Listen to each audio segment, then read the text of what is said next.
ተጠባቂ የነበረው የማድሪድ ደርቢ ቻምፒየንስ ሊጉን እንደ ልብ የፈነጩበት ሪያል ማድሪዶች አሁንም ሊፈነጩበት ሩብ ፍጻሜውን ተቀላቀሉ።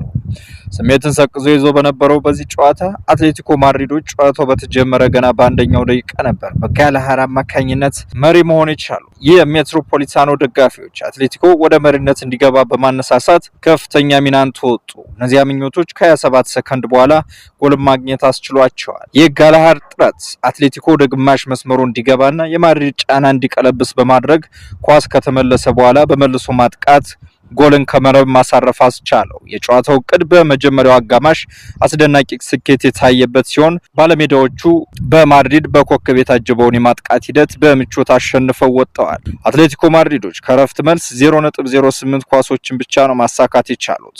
ሎስ ብላንኮች ከረፍት መልስ የአትሌቲኮን ጥልቅ የተከላካይ መስመር ለማደናቀፍ በጣም ፈልገው የነበረ ሲሆን ተቀናቃኞቻቸው ግን መቀመስ አልቻሉ።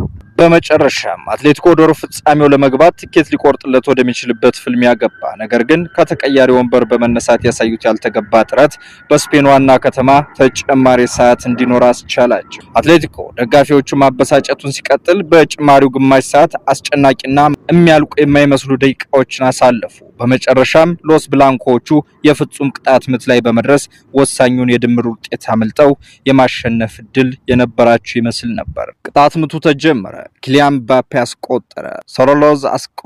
ሶርሎዝ አስቆጠረ። ጁዴ ቤሊንግሃም አስቆጠረ። በዚህ ምሽት የተሻለ ልምድ ያለው ጁሊያን አልቫሬዝ ግን ማስቆጠር አልቻለ። የዚህም ስህተት ወሽመጥ ቆራጭ ነበር። ቬልቫርዲ አስቆጠረ። ኮሪያ አስቆጠረ። ማርኮስ ሎረንቴ ግን ማስቆጠር ባለመቻሉ የአትሌቲኮ ማድሪዶቹ የሻምፒየንስ ሊግ ጉዞ በተቀናቃኛቸው ሎስ ብላንኮቹ እስከ ወዲያኛው ተገታ። ቃላቸውን የጠበቁት ላፓራዚያኖቹ የፓሪስ ሴን ጀርሜኑ አሰልጣኝ ሉዊስ ኤንሪኬን ጨምሮ የክለቡ አሰልጣኞች ሊቨርፑልን አሸንፈን ሩብ ፍጻሜውን እንቀላቀላለን ሲሉ የሰጡት አስተያየት አንፊልድ ላይ ተግባራዊ አድርገውታል። ሩብ ፍጻሜውን ለመቀላቀል ከተደረጉ የጥሎ ማለፍ ጨዋታዎች መካከል ትኩረትን ስቦ የነበረው የሊቨርፑልና ፓሪስ ሴን ጀርሜን ጨዋታ በፓሪሱ ክለብ አሸናፊነት ተጠናቋል። ወደ ፓርክ ደ ፕሪንስ አቅንተው 1-0 አሸንፎ የተሻለ የማለፍ እድልን በመያዝ ወደ ሜዳቸው የተመለሱት ቀያዮቹ በመልሱ ጨዋታ በመለያ ምት ተሸንፈው ከውድድሩ ተሰናብተዋል። በመጀመሪያው ዙር ፍጹም የጨዋታ የበላይነት ወስደው በመጨረሻ ደቂቃ ባስተናገዱት ግብ የተሸነፉትና ቁጭት ውስጥ ገብተው የነበሩት ላፓራዚያኖቹ የመልሱን ጨዋታ እናሸንፋለን ሲሉ በተደጋጋሚ ሲናገሩ እንደነበር ይታወሳል። በተለይም ስፔናዊ ታክቲሻን ሉዊስ ኤንሪኬ የፊት መስመር ተጫዋቹ ኪቪች ክቫራትስኬሊያን ጨምሮ በርካታ የክለቡ ተጫዋቾች ይህን እንደሚያሳኩ ሲናገሩ መደመጣቸው ይታወቃል። ሊቨርፑልን አንፊልድ ላይ ያውም የጥሎ ማለፍ ጨዋታ ማሸነፍ የዋንጫ ያህል ስሜት አለው ያሉት አሰልጣኝ ሉዊስ ኤንሪኬ ማሸነፍ ይገባን ነበር፣ ይህንንም አሳክተነዋል ብለዋል።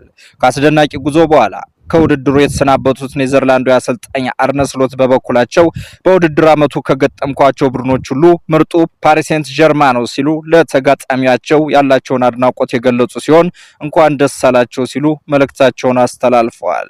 ይህንን ዋንጫ እጅግ አጥብቆ የሚፈልገው ፓሪስ ሴንት ጀርማን ወደ ግማሽ ፍጻሜ ለመቀላቀል በሚደረገው ጨዋታ ሩብ ፍጻሜውን ለመቀላቀል የተሻለ እድል ካለው የእንግሊዙ ክለብ አስቶን ቪላና ከቤልጅየሙ ክለብ ብሩዥ አሸናፊ ጋር የሚፋለሙ ይሆናል። ማክሰኞ ምሽት ላይ በተደረገው ጨዋታ ሊቨርፑልና ፒኤስጂ ከፍተኛ ትንቅንቅ አድርገው በመጀመሪያው አጋማሽ ኦስማን ዴምቤሌ ባስቆጠረው ጎል ሙሉ 90 ደቂቃው የተጠናቀቀ ሲሆን በጭማሪ ደቂቃዎችም ምንም የተፈጠረ ነገር አልነበረም። ወደ ፔናልቲ ያመራው የሁለቱ ኃያላን ፍልሚያ ኮከቡን ያመሻው የፔዤ ግብ ጠባቂ ጂያንሉጂ ዶናሩማ ከተተኮሱበት ኳሶች መካከል ሁለቱን በማዳን የሉዊስ ኤንሪኬን ቡድን ወደ ሻምፒየንስ ሊግ ሩብ ፍጻሜ እንዲቀላቀል አድርጓል። ሊቨርፑል በዚህ ጨዋታ ሩብ ፍጻሜውን ከማጣቱ በተጨማሪ አሉኝ የሚላቸውን የኋላ ደጀኖች ትሬንት አሌክሳንደር አርኖልድ እና ኢብራሂም ኮናቴ ተጎድተውበታል። ኮኖር ብራድሌ እና ሁለገብ ተከላካይ ጆ ጎሜዝም እስከ ኤፕሪል ድረስ በጡንቻ ችግር ምክንያት ከሜዳ ርቀዋል። በዚህም ምክንያት እሁድ ለሚካሄደው የካራቦ ዋንጫ የፍጻሜ ውድድር የማይጫወቱ ተጫዋቾች ያደርጋል። ይጠብቃቸዋል።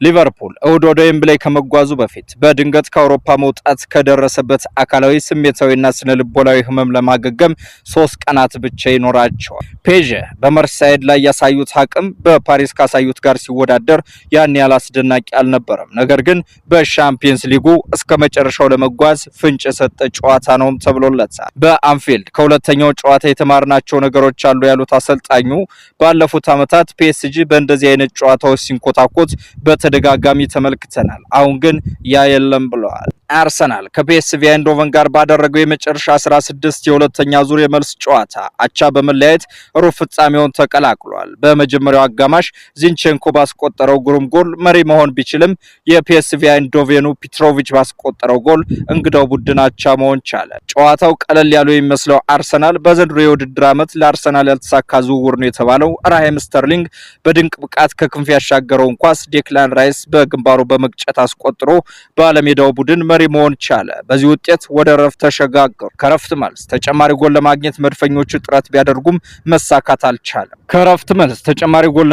መድፈኞቹ ጥረት ቢያደርጉም መሳካት አልቻለም። በመጨረሻም የአርሰናልን የኳስ ቅብብል ስህተት ተጠቅመው አቻ መሆን ቻሉ። ከዚህ በኋላ በሁለቱም ቡድኖች በኩል የጎል ሙከራ ቢኖርም ኳስና መረብ መገናኘት ባለመቻሉ ባቻ ውጤት ጨዋታው ተጠናቋል። የሰሜን ለንደኑ አርሰናልም በድምር ውጤት 9-3 በማሸነፍ ወደ ሩብ ፍጻሜው ተቀላቅሏል። ቦሩሺያ ዶርትሙንድ ሊልን ከሜዳው ውጭ በማሸነፍ ሩብ ፍጻሜውን ተቀላቅሏል። የቶተናም